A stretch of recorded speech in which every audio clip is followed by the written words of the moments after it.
Good afternoon, everyone. Today we have a different type of seminar. EFSA is launching a call for data of Xylella fastidiosa occurrence, and we have with us Andrea Maiorano, that is a scientific officer from EFSA, and he will present exactly what EFSA is pursuing. So, Andrea, when you want. Thank you, Blanca. So, good afternoon or good morning to everyone. And so, my name is I'm Andrea Maiorano, a scientific officer at the European Food Safety Authority. Just sharing my screen.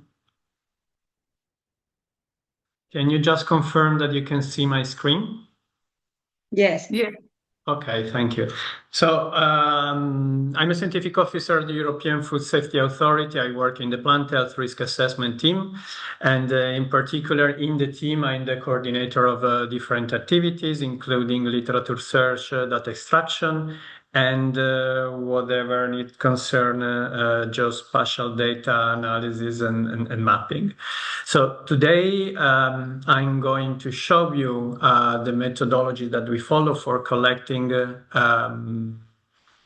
for creating our maps of global pest distribution, to tell you how we collect the data, how we search for data, how we collect this data, and I will use them. And in particular, then I will focus more on the work that we are doing on Xylella fastidiosa. And as Blanca already said, I will show you a call for data that we opened some days ago for collecting additional information of additional data of occurrences or occurrence point of Xylella fastidiosa and its subspecies. This is also an important element. We are looking for information at the subspecies level about Xylella fastidiosa. And to use this data also for climate suitability analysis. So before starting with the content of the presentation, it's important to understand what EFSA is and what EFSA isn't. So EFSA is one of the European Union agencies, and in particular, what we do is that we deliver independent scientific advice and support for EU risk managers and policymakers on whatever it concerns food and feed safety. So it's important to understand that EFSA is not a research center. So we provide independent scientific support to the European Commission and the European Parliament and member states. And we do this by collaborating with external experts. So usually what happens is that the European Commission or one of the body of the European Union can task EFSA specific mandate, which include a specific request or question on specific issues related to food and feed safety in relation to plant health. Usually we receive the request for pest risk assessment on specific organism. And what we do in those cases is that we set up working groups of experts who collaborate with us for the development, for drafting the pest risk assessment, which is then adopted by our panel. So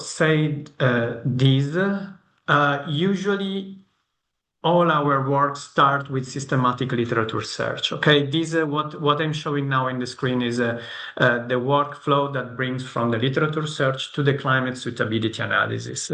And so we start with the systematic literature search, where one of the objectives is extracting data about pest occurrences, because we need to define the global pest distribution of the species. Then, for the climate suitability analysis, usually the very first step is a very basic approach, which is based on the climate classification Copenhagen. Then, based on the information available, we may consider applying other more sophisticated tools. And then at the end of the process, we publish whatever data, input data and output data produced by our analysis. And so why we try to collect information about the global pest distribution? First, because it defines the realized climate niche. And so this is one of the basic information, basic and most important information for establishment modeling. But then it's also important to identify where the risk comes from, and so identify the entry pathways, but also with pathways by trade from infested areas. So what is an occurrence for us? In the case of Xylella, what we are looking for are records of outdoor naturally infected plants in which Xylella fastidiosa was identified using known methodologies like PCR, ELISA, genome sequencing, or isolation. So for describing the global pest distribution, we do not use information from experimental hosts, not infected vectors, no infection from greenhouses, or even not symptom-based identification. This is not enough for us to consider a record an occurrence, okay? And so what type of data is recorded for each occurrence? We do the systematic literature search, as I told you, in the main scientific databases. And so we keep record of the reference to the data source. We collect information about the administrative unit where the occurrence was recorded. And ideally, we look for information of a specific point with coordinates in decimal degrees. Otherwise, we keep the information that is available. Anyway, we record also information at the administrative unit. And also we keep track of any additional information useful to understand the occurrence, including uncertainties. When I say that, for instance, just to make an example, sometimes an occurrence, for the occurrence, there are actually coordinates available, but maybe with only 2 decimal places. In that case, we try to dig more into the literature to understand what was the meaning of those coordinates, because it's not precise enough. For being sure that was the specific coordinate of an infected plant. Okay, so in that case, maybe the authors indicated a small administrative unit or a town or a research center, something like that. So this is the type of information that we also collect when we collect information about specific records of any organism, but in this case, Xylella occurrence. And so, as I told you, our first objective, our first aim is looking for information at the geographic, at the specific point with geographic coordinates. So there is a clear hierarchy in the quality of information we extract about distribution for pest risk assessment. The specific point with geographic coordinate is our primary objective, and ideally, with coordinate in decimal degrees, we can transform them, but with at least 3-4 decimal places. If this is not available, then we collect anyway the information at the administrative level using the FAO coding system. Or in the case there are specific information about a place, a location, like a garden or a research center, or general information about very small administrative units not listed in the FAO system. Then in that case, we try to look for the specific place and we use Google Earth, and we use the coordinates that we get from Google Earth. And so we record in that case these coordinates. But then under the other information that we collect, we keep track the fact that we didn't find in the original source the coordinates, but that was something that was extracted. So for the specific development of the Xylella global pest distribution, what we used was instead of the systematic literature search that we usually do for the other pest organism. We used the EFSA Xylella fastidiosa host plant database. Because it's already a collection of information coming from a systematic literature search, including almost all the information that I listed before. Then we used also, we integrated the EU member state surveillance data, and we did also a search in the gray literature. Digging into the web, searching into different languages, and so we came up. The current database include more than 30,000 presence points. That is with specific geographic coordinates, and almost 6,000 administrative units. Administrative units are country states or regions or province or counties. So to give you some more detail, this is a table showing the data that we have received so far by the EU member states that come from the surveillance activities of the member states of Spain, Italy, Portugal, and France. And so you can already see that most of the data of the data set, big percentage of the data of the data set come from the surveillance activity of Italy in Apulia. So, and you will see also in the next slide, in the next table, that this is the reason why most of our point data are about Xylella fastidiosa subspecies pauca. But then we have received, also the data from Spain, Portugal, and France, so covering all the subspecies that are currently present in Europe. That is Xylella fastidiosa, pauca, fastidiosa, and multiplex. So if we look at the data, general data divided by data source, we see that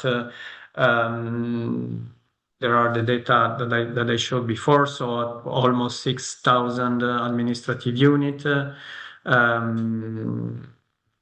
more than 30,000 occurrences with geographical coordinates, and out of these, the occurrences with subspecies indication are almost 25,000. But again, many of them come from the member states, European member states, many of them from Apulia, and this is why we have so many. But in any case, these are the data that we get. So occurrences with subspecies indication, we have 4,500 out of 7,200 from the Xylella plant database. And regarding the additional sources coming from the gray literature search, 300 out of 900 are information with subspecies indication. If we look at the same information divided by subspecies, you see something that I already said before. Most of the data are about pauca, but because a lot of data come from the surveillance activity of the Apulia region in Italy. Otherwise, we have also many data about multiplex and fastidiosa spread around the world. And so this is our current global pest distribution. This is what you see in the screen as the map at the species level. And let me explain you a bit how we build this map. So this has become the standard way for us, for EFSA, to show a global pest distribution of an organism. So what you see in the map, there are points. The red points are the specific location with coordinates, while the gray polygons indicate the countries or states where Xylella was observed. Okay, So, for instance, in the case, but this may mean that for some of those areas, we have maybe more detailed information at the administrative unit level. But in this type of map, we are showing the information at the country or state level.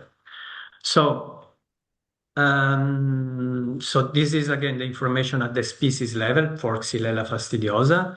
I would say the data set is big, but not perfect. And what I mean is that in some areas, subspecies are not determined, mostly South America, which may hide during the climate suitability analysis potential correlation with the climate data. So we have an information which is at the species level, while our main objective, ideal objective, is to make the study at the subspecies level.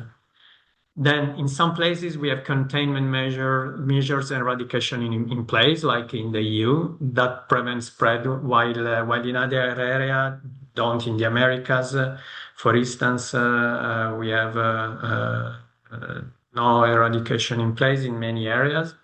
And so what does it mean? What they mean with that is that the current global distribution, as it is described here, does not show where the pest could survive, or all the places where the pest is present, but we were not able to find it. And some areas are not surveyed, so they may look like false negative, but the important element in this map, the important message here is that you should not consider the white area as we know the pest is not there. It's just because we could not find information about those areas. So at the subspecies level, this is the map for the current map for multiplex, for the subspecies multiplex, which looks like more colder, tolerant to colder climates. It's widespread in USA, highly polyphagous, including forestry and dolmen. Then this is the current map for the subspecies fastidiosa.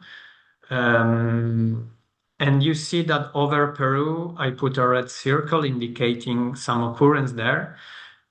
But I will tell you more later. Those are records to be confirmed. And then this is the map about Xylella, the subspecies pauca. Why I'm saying these are preliminary results? This is important to know, because so we are currently developing our pest risk assessment, and we will publish at the end of the year the pest risk assessment together with the maps updated up to the end of this year. So these are maps that, of course, you should consider these maps are kind of dynamic map, not static map, because wherever we receive that updates or additional information, we update the maps. And currently, we are assessing the validity of occurrences coming from the gray literature. And for some of those records, we are searching for additional information to confirm data from the gray literature. For instance, the subspecies level in Peru, these maps, so we found some technical document stating that those records are about subspecies fastidiosa, but then exchanging with our expert, this is an information that needs to be confirmed. We are not 100% sure that this is fastidiosa. It could be pauca, but we are checking those records, and we are looking for additional information. Then we are continuing our search for additional occurrences or Xylella fastidiosa of then determined subspecies in South America, which could be possibly assigned to subspecies pauca, because we have a lot of data from a specific region in Italy. But for our climate suitability analysis, it will be more important to have many more data from other areas. And additional occurrences of Xylella fastidiosa subspecies multiplex will come from samplings that are ongoing in North America, paid through an EFSA grant. And for the next for the very next update that will be at the end of the year, we will implement also the updated version of the EFSA Xylellus plant database, version 14. At the moment, in the maps that you see, that I showed before, only we are at a version, and those maps are updated with the version 13 of the Xylellus plant database. And last but not least, this is maybe the most important information for you, for us, for this webinar, is that we have launched a call for data about Xylella fastidiosa occurrences. But I will show a specific slides in a minute dedicated to this call for data. So then, what do we do with this information about the global pest distribution? We use this information for conducting our climate suitability analysis. Okay, so what you see in the screen is a general slide that shows how we usually approach the climate suitability analysis. So we start with the Köppen-Geiger approach. So we use the Köppen-Geiger climate classification. And so with the observation points, we sample the climate type where the pest is observed in order to show as an output a map showing only the climates where the pest was observed. So it's a way to show where those climates are appearing in the EU. Then the second step usually involves to develop maps based on specific climate metrics. This really depends on the type of organism. For insects, just to make an example, for insects it may be useful to have maps based on degree days to show also phenological stages. I mean, this really depends on the information available and on the organism. Then, depending on the information available about the pest distribution and ecophysiological information about the organism, we may decide to use more sophisticated models like climates, like species distribution models. And when a lot of information is available, we may also consider to use more sophisticated models like physiologically based demographic models or process-based model. So in the context of the pest risk assessment and considering the information available, we decided to perform a climate suitability analysis based on three steps. So we are using the Köppen-Geiger approach. We are using also an approach based on minimum temperature, which is a variable that gives the information about where an organism can survive. And so in this context, we are using the BioClim Bio6, which is a variable based on monthly minimum temperatures. And then we are using species distribution models. Species distribution models are models based on fully statistical models, okay, that basically, generally speaking, they try to match observation with climate variables.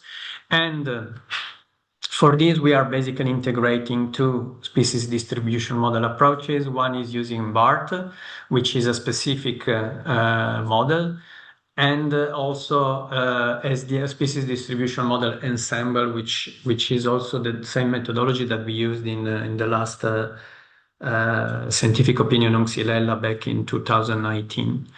And so we found we developed a way to integrate the two approaches, and so our maps of risk will be based on those approaches. Of course, those are preliminary results because all those applications are fully based on global pest distribution. So since we already foresee to update our global pest distribution, these maps will change. And so we launched very few days ago, 10 days ago, a call for data to ask whoever have information to support our work. So as you may understand from my presentation, global pest distribution is a very important product of our analysis. Is important per se, but also for climate suitability analysis. And so we have launched this call for data for searching for studies, surveys, monitoring data, dataset, or other documented record in which the presence of Xylella fastidiosa was reported, ideally at subspecies level. This is very important because our analysis is at subspecies level. We are considering as subspecies fastidiosa, multiplex, and pauca. And as I told you at the beginning of this presentation, when what we look for is for Xylella occurrence. For us, an occurrence is a plant-associated occurrence under natural conditions, supported by one of the methods that I listed at the beginning. But I'm going to open the link to the call for data, which is already available. And so here there's an explanation of the background, the overall objective, which are the one that I listed before. And what we ask as an information is to be delivered in a table showing, specifying for each record, the country, the state, region, latitude and longitude in decimal format, ideally with at least 4 decimal places, the host where Xylella was found, and of course the Xylella fastidiosa subspecies if available, but this would be very important for us. The identification method, the acknowledgement indicating the data source to be cited in the EFSA opinion, because we are going to acknowledge any support to this work. And in the case that the dataset originated from a published scientific article or output that we may have missed in our literature search, or also to check that we are not getting information, duplicated information. So in the case it is from a published scientific article, the full reference is also mandatory.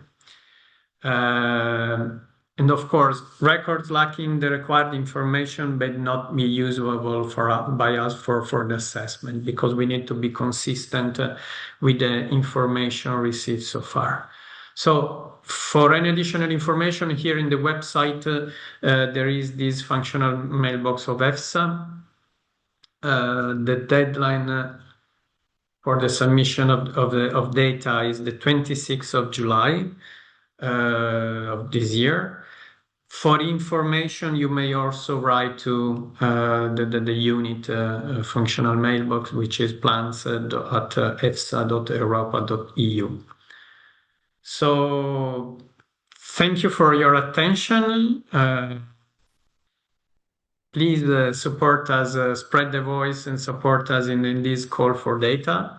And of course, something that I don't remember if I mentioned at the beginning, of course, all these data will be when the pest risk assessment will be published, will be publicly available. So also the data that we receive from this call for data will be publicly available in the EFSA portal, or usually we use also the Zenodo platform. Thank you for your attention. Thank you, Andrea. So now, if some of the people attending this meeting wants to ask something to Andrea, it's time to do it.